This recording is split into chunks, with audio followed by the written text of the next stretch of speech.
Well, hello everybody. Thank you for joining us today. I'm here with the boss man himself, and we're going to dig a little deeper into the message that Jim preached on Sunday.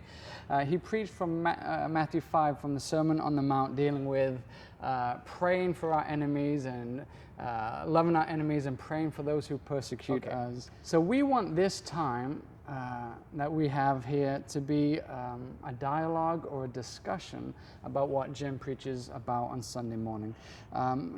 He's going to preach on Sunday, so how do we apply what he's talking about throughout the rest of the week? And let's be honest, most of us probably forgets, no offense, but probably what? It hurts, but it's probably true.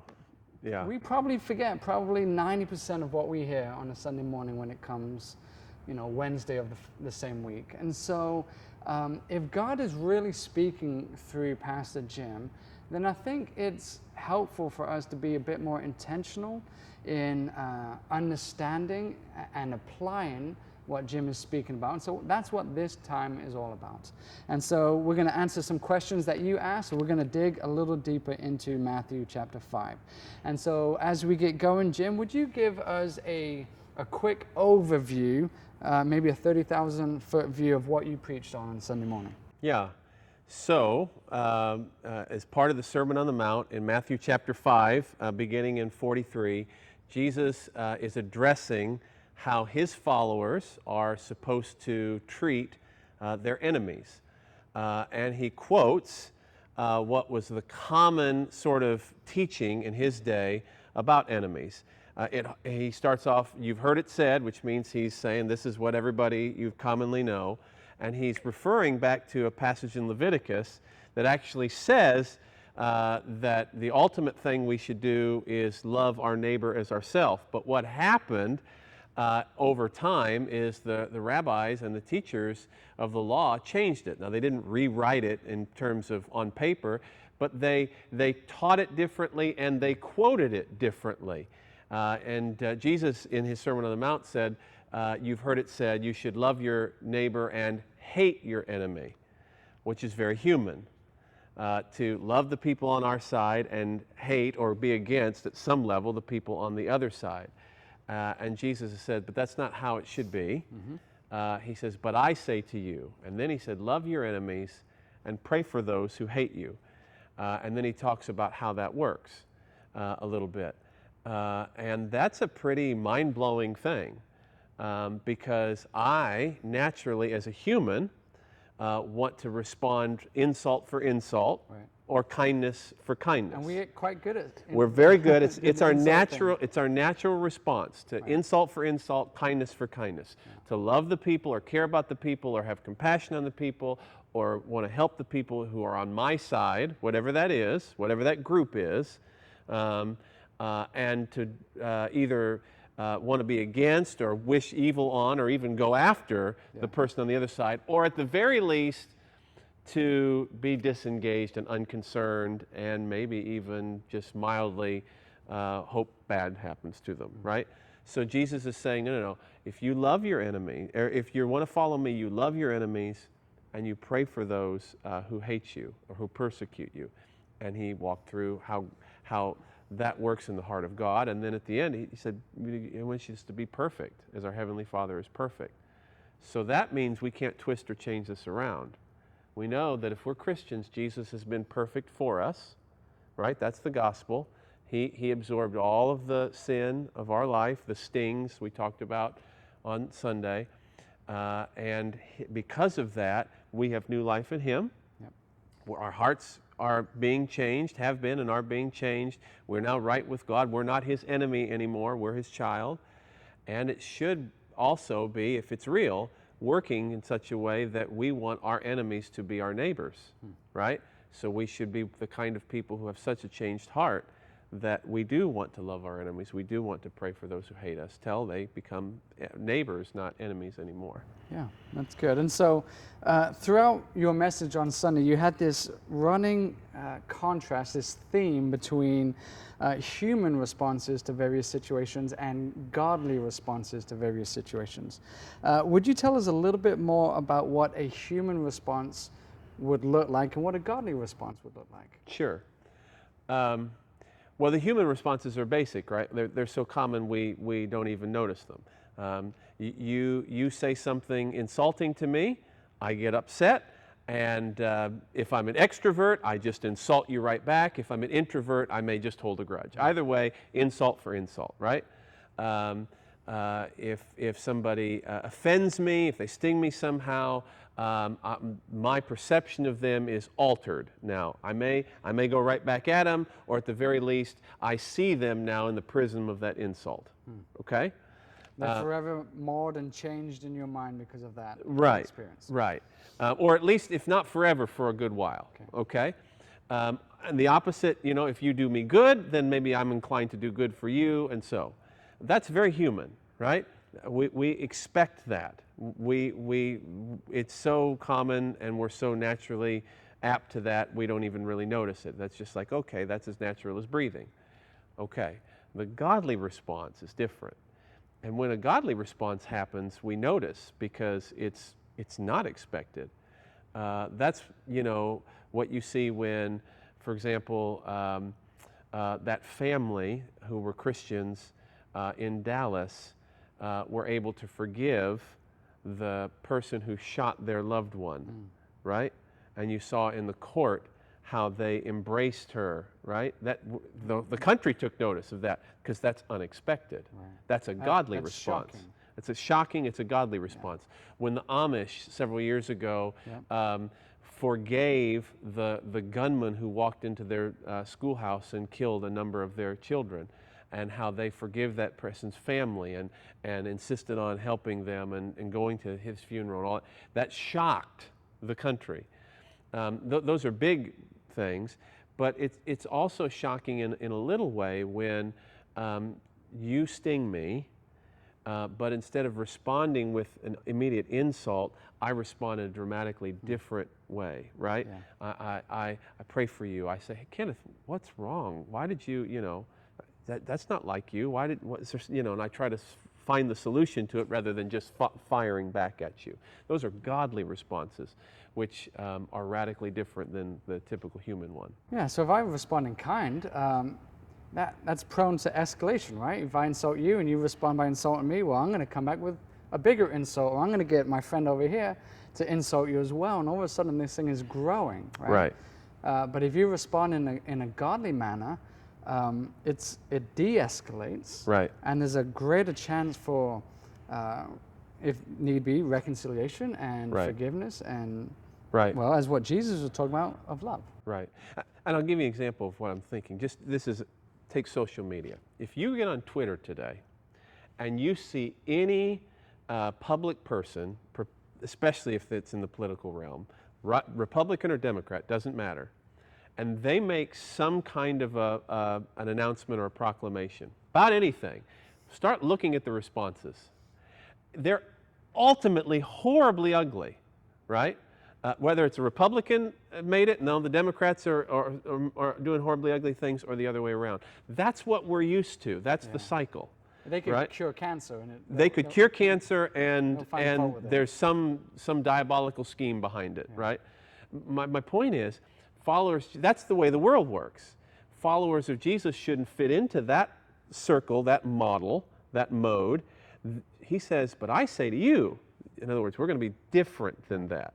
So whatever the typical is, that the world, the human, that should not be our default anymore. It may be what's natural, but Jesus is calling us not to be natural, but to be supernatural. And we can be, because His perfect love is in us by the power of the Holy Spirit. We just have to access and obey that, and not that human nature that we normally go with. Yeah, that's good. And so Jesus talked about loving your enemies and praying for those who persecute you. How do you think Jesus would define an enemy? Because I think maybe our definition may be a little bit different than His definition. Yeah, that's a really good question. So you can see throughout Scripture enemies. I mean, David in the Psalms, for example, talks about enemies.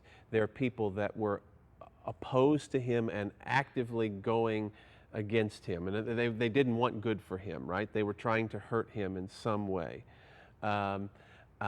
clearly, the Bible talks about everybody having some enemy somewhere. It's not necessarily a guy in a trench over there with a rifle pointing at you, right? I don't have enemies because I'm not pointing a rifle No at one's somebody. trying to kill you. Yeah, nobody's trying to kill me. But it's the person who I don't have a good relationship with for one reason or another. They don't, when they think of me, they don't have a positive thought that comes to their mind. It's a negative one. Or perhaps when I think of them, it's not positive, right? So it doesn't have to be somebody that's actively trying to kill me or actively trying to steal from me or, you know, do something. But it can be somebody who just is their disposition towards me is negative, and my disposition towards them is negative. That can be a broad definition of what enemy is. Okay. Most of us have been watching the news or on social media. We've seen a lot of the racial tension in our culture that is happening around us right now. And you gave some examples of this racial tension that exists in our own community. This isn't something that's happening a million miles away. This is here. Right. And so you spoke of a local pastor that we both know who's a person of color who has concerns and even fearful of running in his own neighborhood. You spoke of graffiti that someone painted on Pasadena Boulevard that you drive by every day to go home. And a friend concerned with traveling because they wanted to know if it was safe to go to certain places. So how does the gospel of Jesus speak into the racial tensions that we are facing in our community? That's $1 million question. We know that if the gospel has really taken root in an individual's life, that Jesus is now the Lord of their life, and so their heart's desire is to want to please Him and look like Him in every way. They haven't arrived, okay? If you're still breathing, you haven't arrived. But that singular heart's desire to please and to look like Jesus is there. And so because of that, I want that to affect everything that I say, and everything that I think, and everything that I do. And I want to submit my ideas about finances to that, filter. I want to submit my ideas about relationships that way, race that way, politics that way. Everything comes through that filter, which means it will affect all of those things, and invariably. So now you're asking about the racial piece. If that's true on an individual level, then when I see around me, and I've been made aware of things that are unjust in the world, then I want to learn about them, understand them, and see what role I could play in being a part of the solution to that injustice, right? And I don't have to be the governor or the president or the mayor to do that. I can just be little average old me, okay? At one level, that may mean, for example, let's say you're somebody who has had some kind of racial injustice happen to you. I want to understand what that is, right? I care about you. Again, Jesus' love in my heart reaches out naturally to you, and so I want to understand that injustice. I want to understand your perspective. That doesn't mean your perspective is all right, but I want to understand it, even if it's not all right, okay? And to the degree that I now understand it, and I'm submitting your perspective into that filter, because maybe your perspective is skewed. Well, invariably it is, because all of our perspectives are skewed at some level. But I want to submit that to the filter and say, okay, now as a follower of Jesus, as I understand Kenneth's issue here, okay, how do I address that? So take Rod, our friend, the pastor who is afraid to jog in the early morning in his neighborhood in Pasadena because of an experience that he had with a police officer that was went past him. He was wearing a hoodie, jogging about 5:30 in the morning. The car turned around and followed him several blocks, and he was scared. Now, does that mean that police officer is racist? No, not at all. That police officer could have turned around and done that for any manner of reasons, okay? Now, Rod's fear is something I'm concerned about because I love him. So I want to understand all the ins and outs of that. And now that I understand it, what do I do about it? Well, in this case, I wanted to get that experience into the hands of the chief of police in Pasadena so that he could understand that. Because I believe he's a good man. I think he's a Christian brother. I'm not certain of that, but I think he is. And at the very least, I'm absolutely convinced he wants our police department to be something that is good and valuable for everyone everywhere, not dependent upon their race or financial status or anything. So I wanted to get that story into his hands so that he could understand it and perhaps change the way training was done, perhaps change the way Rod understood that experience, whatever. Now that was in that situation, right? As a follower of Jesus, I want to do that. I don't want to say, well, that's terrible for Rod. I hope that works out someday. Oh, yeah. Or Rod just doesn't understand what was going on there. I'm sure the police officer was doing this and he just doesn't get it, and stop, right? Or whatever. I want to help, get those people together and help make that a solution at some point, because there are more than one Rod probably, right? And so that, I think, is how we get into these situations as followers of Jesus. Not because the police are our enemy, not because blacks are our enemy, not because Hispanics are our enemy or whites are our enemy or whatever that is. We may be different and we may have different perspectives and things, but if we put those through the filter of Jesus, then we, I think, can discern how best to take those steps together. And so you're taking the love of God that I've experienced, that's been poured out into my life, that is hopefully, in theory, pouring out of my life. You take our own process of sanctification. You take a listening ear. You kind of put those things into a filter, to use your word, and then that leads to some kind of action, right? In that case, taking it, chatting with the chief of police, maybe comforting Rod, or maybe some other things, right? Yeah, I think that's good. That's what worked in this situation. Right. That's not necessarily what works in every situation. There are for different circumstances, there are different avenues that you pursue. If you're a person, if I didn't know the chief of police, probably wouldn't, I may not have gained a hearing with him, but I know him. And he's been invested in some of the things that the churches have done in town, so I could call him. I had his cell number on my phone, so I could call him, right? So you did your part. You did the thing that you could do. Right. If the situation were different, we'd have to handle it in a different way. Maybe the next time I don't know the person who can affect that change, but I know somebody who does. Or I can do some things that could get the word out until some of those things happen. I mean, there's always something we can do as a follower of Jesus. And so, if what you're saying is true, then is it too much of a statement to say that the solution to racism is the gospel? Well, I think the ultimate solution is there. Yes. There is some systemic issues involving racism in not just the United States, but unfortunately every culture in the world, right? It's not just unique to us. It's not just unique to whites. It's true in every culture of the world, right? Even sometimes when people have the same skin color, there's racism involved, right?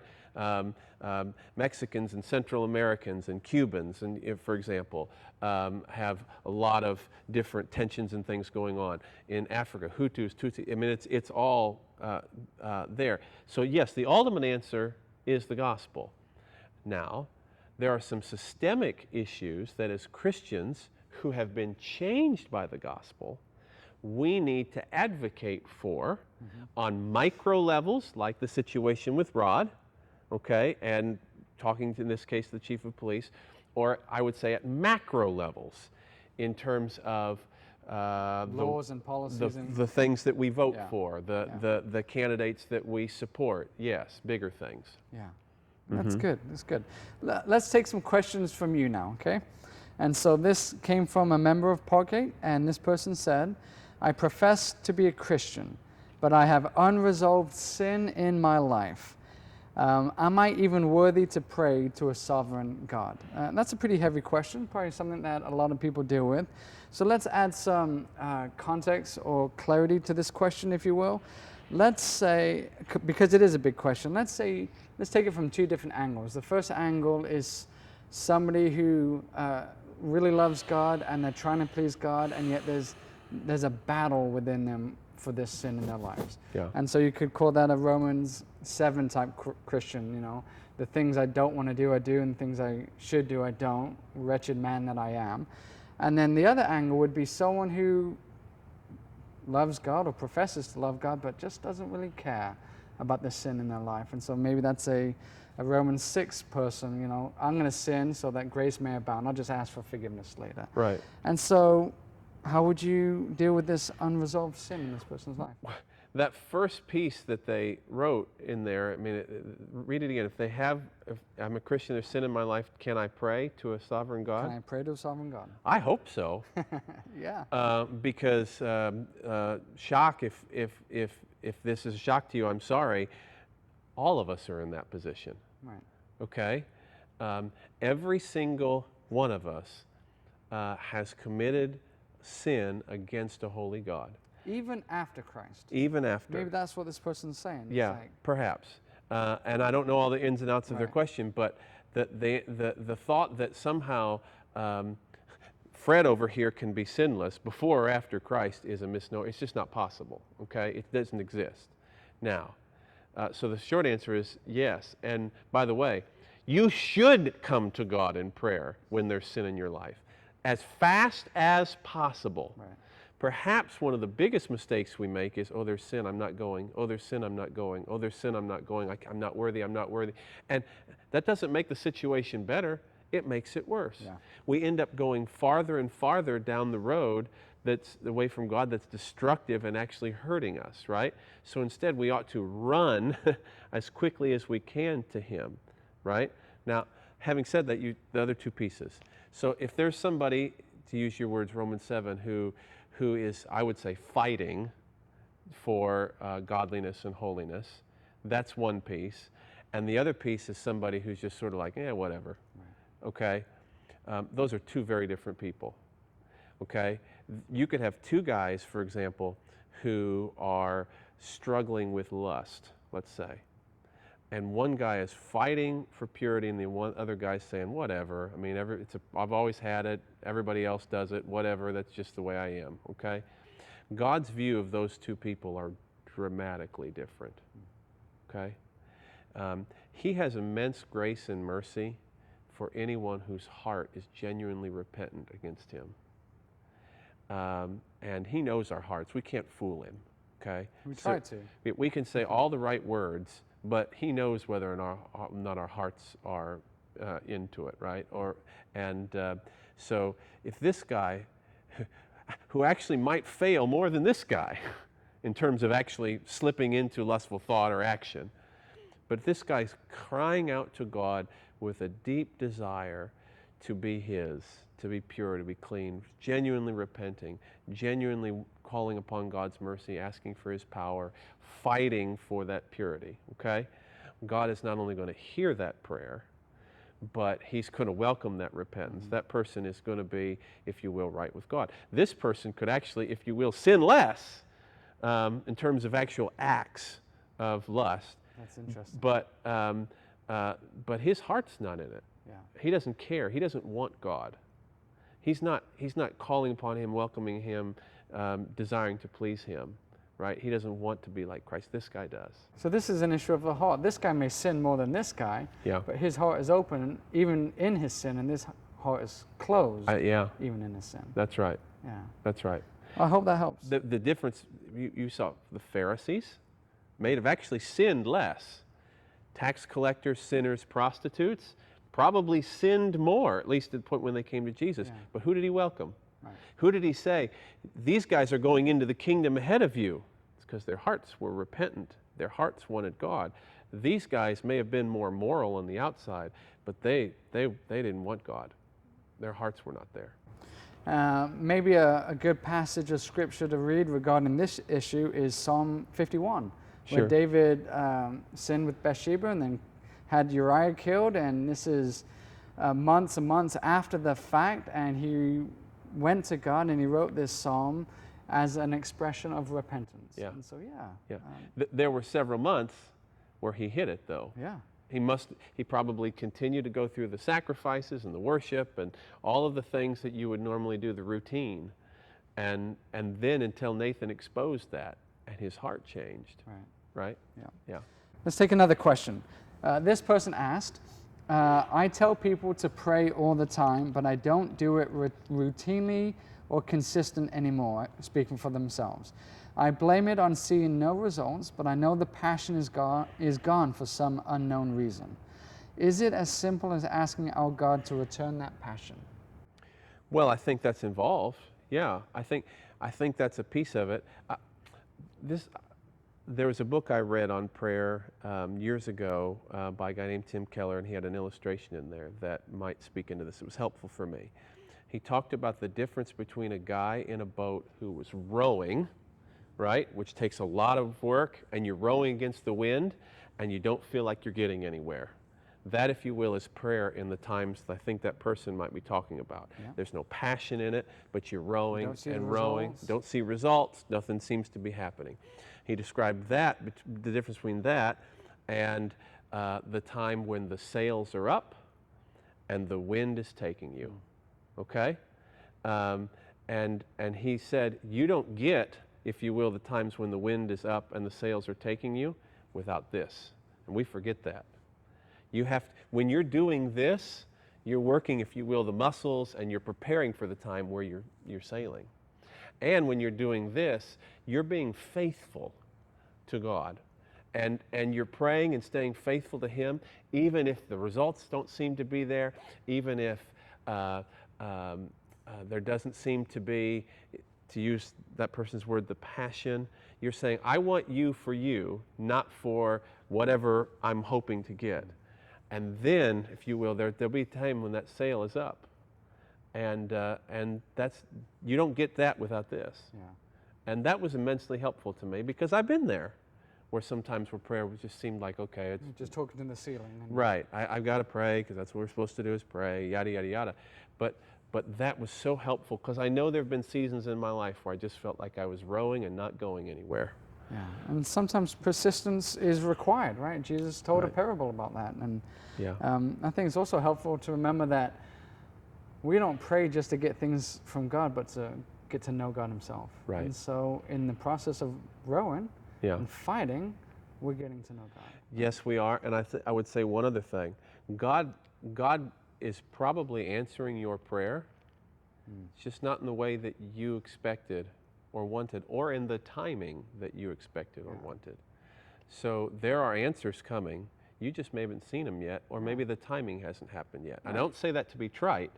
I just say that from personal experience, if you will, on the rowing. God will always give us what we ask for, or what we would have asked for, if we knew everything He knew. That's good. Yeah. I read a book ages ago, and it speaks into this as well. It said, if the request is wrong, God will say no. If the timing is wrong, God will say slow. Let's just slow down and wait. If you are wrong, God will say grow. But if the request is right, the timing is right, and you are right, God will say go. Yeah. I thought that was helpful. Yeah. All right, let's answer another question from someone from Parkgate. This person asked, let's give some context. So this person asked a question about some of the nastiness that they have seen on social media, let's be honest, outside of the church and within the church. And so they ask, how do I help others listen, and how can others begin to listen? When we converse, we see that when we converse, we see what we have in common and understand their point of view. So how do I help people want to do this so that they can no longer be enemies? Well, that's a tricky question too, especially in regards to social media. I have to be honest with you. I think some of us should just not be on social media, period. Or at least not be on social media in pertaining to certain subjects, because it convinces no one. It actually usually provides no dialogue, no learning. It's just people talking past or yelling past one Does another. more harm than good. Way more harm than good. Way more harm to the image of Christ than good. So I've recommended to a lot of people who've come and said, well, did you see this? And what do I do about that? Just get off and stay off. It's messing them up. I mean, they're full of anxiety and full of frustration and full of anger, and just don't go on there. Take at least a month off, right? A month? Yeah, I know, shock What? of the world. Except when you watch this video. Take the month off. But seriously, when it regards to that, or I think there's a feature on Facebook to put somebody to sleep for a while, that you know, or I forget the term, but you don't see their feed for so long. Do that. But when you're talking about something else, I think the best way to get people to listen is to actually listen to them. And I'm as guilty of this as anybody. Sometimes if I'm not careful, I'm technically listening to you. I'm hearing the words come out of your mouth, but I'm waiting for the pause so that I get to talk. You're right? formulating a response. Right. Yeah. So, especially in situations where I think that person mentioned racial stuff and other things where people aren't listening, some of the best things to do is sit down and say, Kenneth, tell me how you feel about X. Tell me what you think about Y. And actually listen. And then when they're done, ask another question. And then when they're done, ask another question. And then they're, probing deeper. It shows you care and then Until, you're interested. until you feel reasonably like you really understand where they're coming from as much as possible, so much, you understand so much that you could advocate their case for them, which means you can't do it in 5 minutes. And you may not even be able to do it in one conversation.